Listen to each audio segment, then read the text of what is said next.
Muito boa tarde, amigas e amigos, é o Oração Ação. Mais um momento de comunhão, de estudos, de autoconhecimento, de entendimento das leis de Deus, das leis da vida, de fortalecimento da vontade de mudar, de melhorar, de praticar o bem. Inundemo-nos dessa vontade luminosa e transbordemos iluminando. Que assim seja, um pouco que seja cada dia, cada vez mais. Hoje daremos continuidade aos nossos estudos sobre perdão. Temos feito uma série de estudos a respeito dessa ferramenta fundamental da vida, seguindo as questões trazidas a Emmanuel nesse O Consolador. Um livro pequeno, mas que traz 411 perguntas a Emmanuel, que ilumina as mais valorosas questões da ciência, da filosofia e da religião, sob o ponto de vista espiritual. Ajudando, inclusive, nessa parte que nós estamos, na compreensão dos preceitos evangélicos. Claro, preciosos, luminosos, mas tantas vezes obscurecidos pelas interpretações convenientes, interesseiras. De coração aberto, busquemos uma visão da orientação espiritual de Jesus sobre o perdão, de coração mais tranquilo, de consciência mais limpa. Porque é estimulando, encorajando, orientando-nos uns aos outros que nós seremos encorajados, elucidados em nossa própria transformação. Vamos lá então, questão hoje 337, que diz assim: concilia-te depressa com teu adversário. Esta é a palavra do Evangelho. Mas, se o adversário não estiver de acordo com o bom desejo da fraternidade, como efetuar semelhante conciliação? A passagem é muito rica e traz diversas orientações.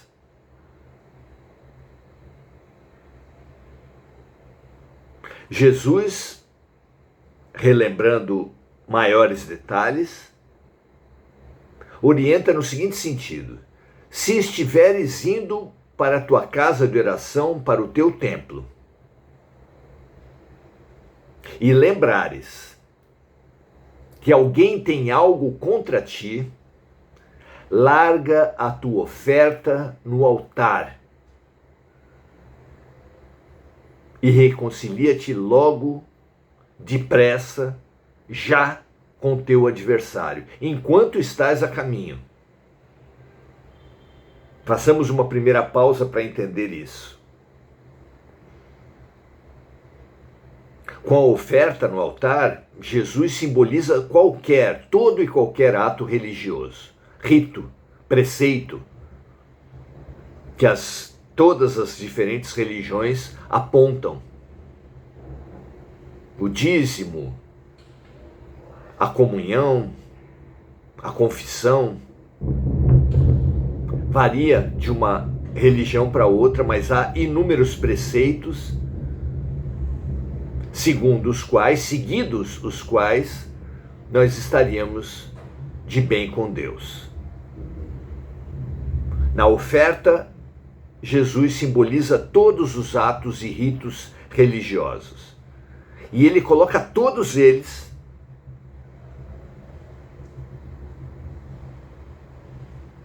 abaixo da consciência. Kardec perguntou para os espíritos, no livro dos Espíritos, aonde estão escritas as leis de Deus. E a resposta não foi na Torá, na Cabala, no Tao Te Ching, nos Upanishads, no Alcorão, nem no Novo, nem no Antigo Testamento. A resposta foi na consciência. Resposta maravilhosa, digna da amplitude do amor de Deus. Se as leis de Deus estivessem num livro, como ficariam os analfabetos? Se estivessem no cristianismo, como ficariam os seguidores das demais religiões? Se tivessem todas as revelações religiosas, como ficariam os ateus? Mas, quando Deus situou as suas leis na consciência, visto que todos os seres possuem consciência, ele embutiu em todos nós um GPS, uma bússola, um sistema orientador, cabendo a cada um consultar, ouvir, seguir a sua consciência.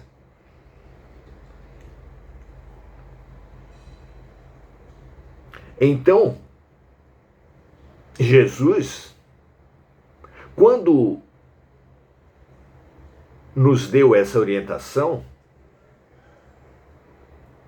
ele nos estimulou a quando estivermos indo à nossa casa de oração, a casa de oração da nossa preferência, que nós consultemos a nossa consciência. Antes do templo, antes do rito. E se a consciência apontar que alguém tem alguma coisa contra nós, deixemos o rito, deixemos a casa de oração, deixemos a instituição religiosa e reconciliemo-nos já com o nosso adversário. Ou depressa, como está aqui. É uma mensagem fabulosa que situa Deus na consciência e a consciência como o templo básico, fundamental, verdadeiro, essencial para toda e qualquer efetiva religião. E depois continua Jesus falando sobre essa passagem. Reconcilia-te já com teu adversário, é a única passagem do Evangelho em que ele recomenda pressa. E diz ele, para que não aconteça do seu adversário o denunciar e de lá você ser acusado, e da acusação você ser julgado, e do julgamento você ser condenado, e da condenação você ser preso numa cadeia, de onde você só sairá após pagar o último centavo.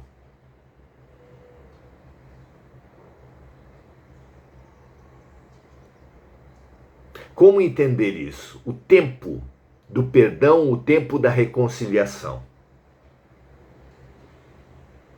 Jesus diz da urgência, da pressa. E por que essa pressa? Porque o tempo passado funciona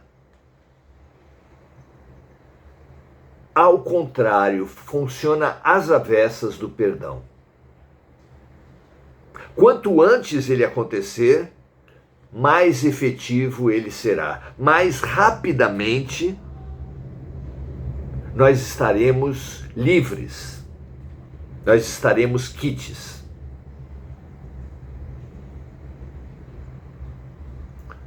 Quem erra frequentemente estabelece teorias, ideologias, discursos, narrativas, como se diz hoje. Como, por exemplo,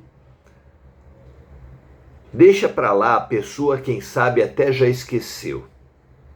Ora, se quem errou que foi você não esqueceu, a pessoa muito menos. Porque quem errou frequentemente esquece, mas quem sofre não esquece. Desculpinha, maneira de se evadir da responsabilidade. Não, reconciliemos-nos já com o adversário, enquanto estamos a caminho. Porque quanto antes o pedido de perdão, o pedido de reconciliação surgir, maior a possibilidade dele ser atendido.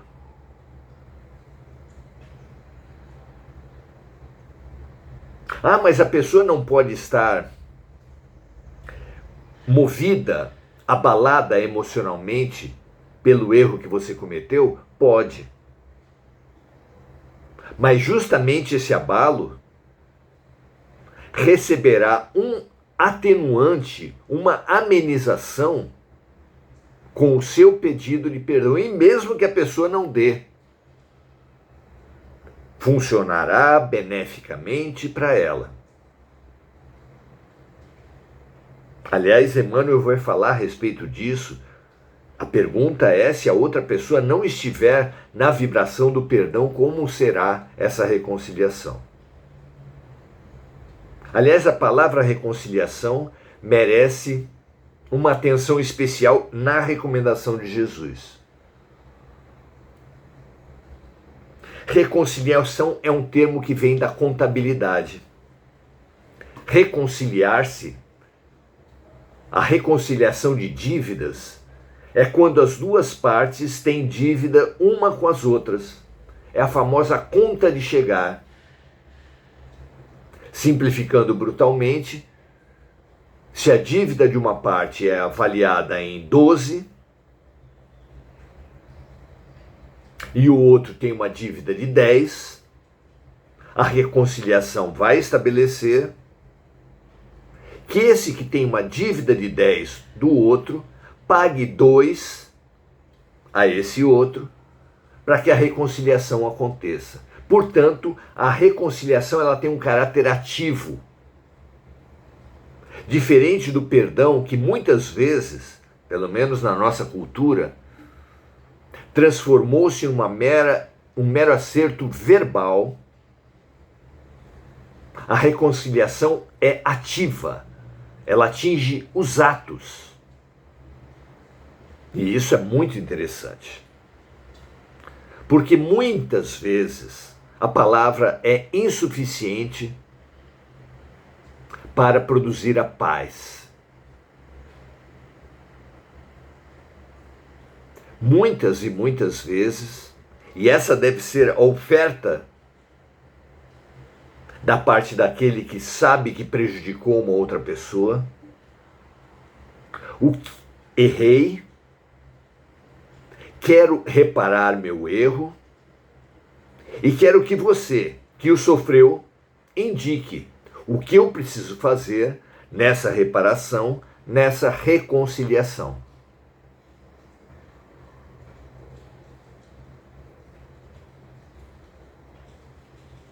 O que a gente pode receber de volta após uma postura dessa? Ah, é fácil você vir agora pedir, reconhecer seu erro, mas você me prejudicou muito.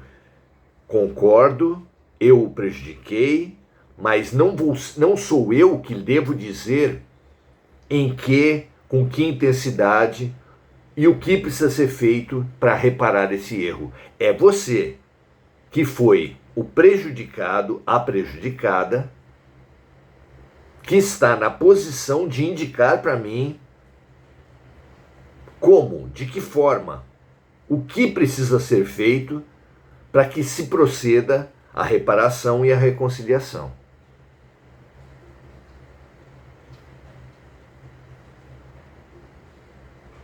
Ah, você me magoou muito e agora quer simplesmente dar algumas notas, algumas moedas para isso? Ninguém falou em notas, ninguém falou em moedas. Estou perguntando para você o que precisa ser feito para que haja a reparação e a reconciliação. E a pergunta deve ser repetida tantas vezes quantas necessárias.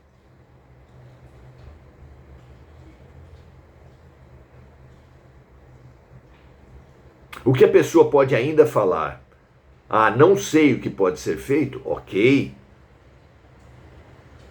Fica você então, caso queira, no direito de, assim que tiver clareza sobre como deve ser procedida essa reparação, me chamar e me comunicar.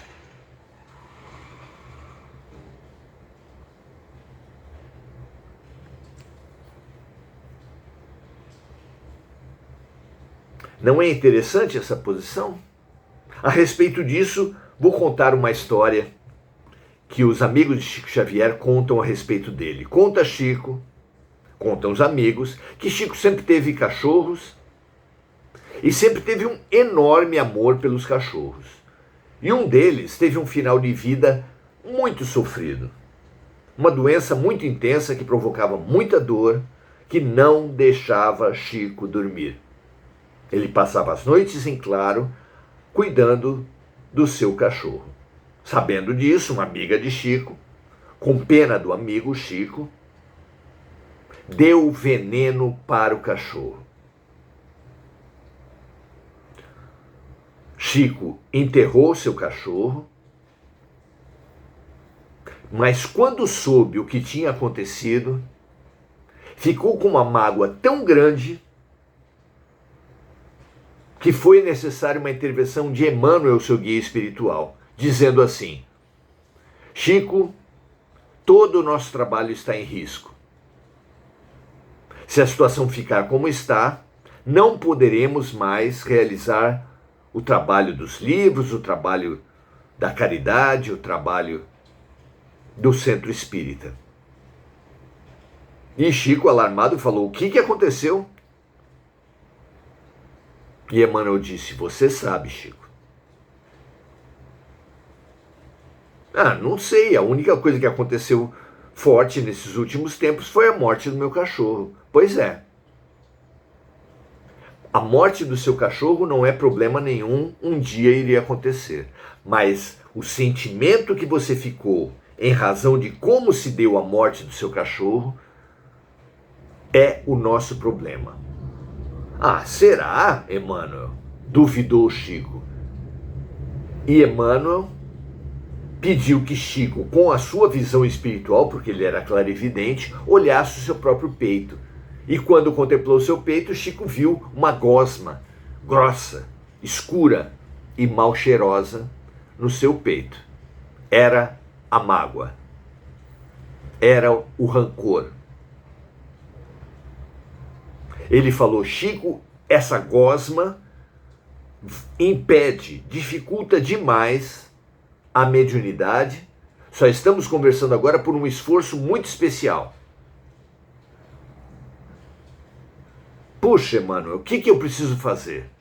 Você vai descobrir uma coisa importante, cara, que ela quer há muito tempo e vai dar de presente para ela. Ah, eu? Disse Chico. Ela matou o meu cachorro e eu vou dar um presente para ela? É isso mesmo. Ah, eu não, que não vou fazer isso. Isso é um absurdo. Daí Emmanuel disse: é Jesus que está mandando. E aí Chico, é claro, foi. Foi e descobriu que ela era um arrimo de família, a única pessoa que gerava renda numa família, e que há muito tempo sonhava, era costureira, sonhava com uma máquina overlock. Para quem não conhece, é uma máquina de costura semi-industrial ou industrial, caríssima. Chico ganhava um salário mínimo. Mesmo assim, foi na loja, parcelou em muitas vezes e comprou a máquina. Quando ela entregou a máquina de presente à sua amiga, quando ele entregou, ele diz que viu a luz da gratidão sair do coração dela, sair da alma dela e atingir diretamente o seu peito, pulverizando aquela gosma escura da mágoa.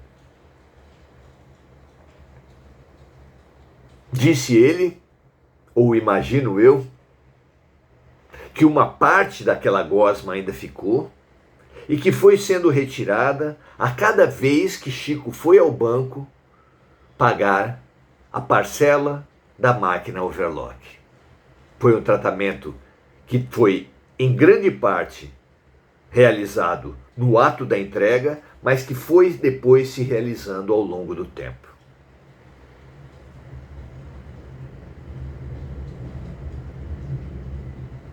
O presente, a máquina, representa o perdão. A gosma representa a mágoa. E a história é muito interessante para dizer como o perdão ajuda o magoado. Antes de ajudar aquele que errou, porque a questão da justiça de Deus corre independentemente do perdão, o perdão vem ajudar a pessoa que está magoada, que comete a loucura com a mágoa, de dar um direito, de colocar quem errou com ele na posição de errar todos os dias, a cada vez que ela lembra, porque não perdoou. Renasce a mágoa, fortalece a mágoa e ele se intoxica novamente, toma o veneno de novo. É uma loucura. Como vimos na história de Chico,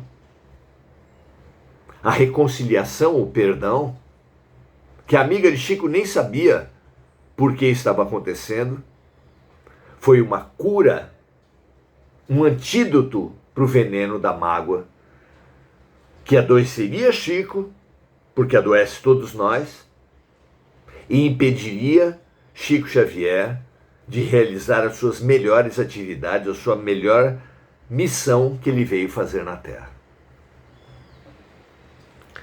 Então a pergunta é: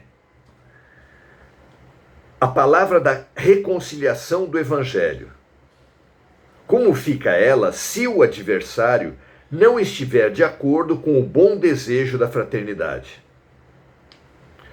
Responde Emmanuel: cumpra cada qual o seu dever evangélico.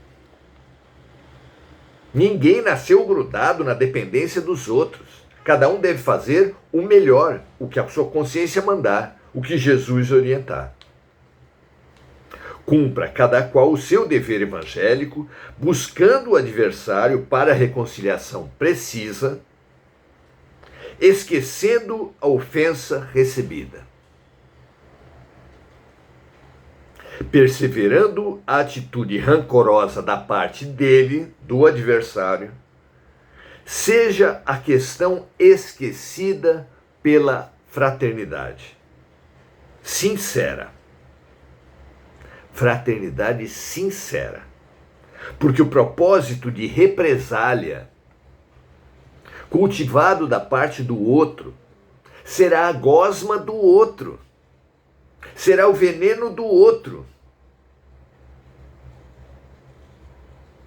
Diz Emmanuel, porque o propósito de represália em si mesmo, da parte do outro, já constitui uma chaga viva para quantos o conservam no coração.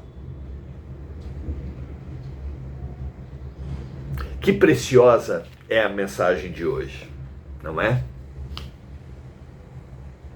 Se algum de vocês repetir a infeliz frase que nós temos cultivado há muito tempo, perdoar é muito difícil, com a história, com a orientação, terá duas lições. A primeira, que perdoar não é tão difícil, difícil mesmo é viver com mágoa. Lembre-se da gosma de Chico Xavier.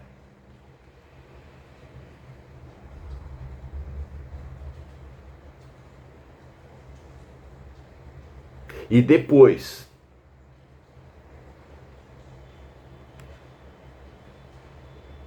de lembrar que a gosma da mágoa gera doença, abrevia a vida, impede as boas influências dos bons espíritos,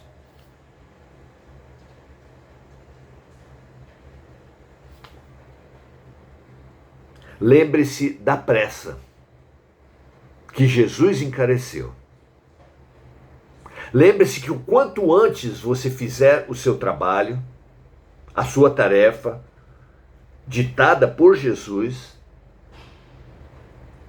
você se limpará.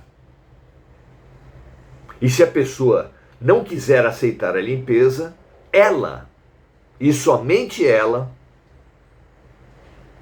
ficará com a sua gosma escura, grudenta e mal cheirosa da mágoa. Lembre-se que será ela que estará se destinando a viver com o que Emmanuel chama de a chaga aberta, que é a mágoa. Que hoje, a cada vez que você pensar sobre o perdão e que surgir a infeliz frase, mas perdoar é difícil, lembre-se da orientação de Emmanuel para Chico Xavier, que disse: é Jesus que está mandando. E então tenha a coragem de Chico, de mesmo contrariado, obedecer. Que assim seja para todos nós. Saudando aqui Enir Cajazeira pela mensagem maravilhosa. Acho que ela estava se referindo a Igor, nós vamos ver acima. Eu leio sempre de baixo para cima. Enir dando graças a Deus. Marco Aurélio Trindade fala que perdoar é amar outra vez. Igor Galvão dizendo: se a mágoa é um laço que nos prende ao passado, então o perdão seria a chave que finalmente nos liberta para o futuro?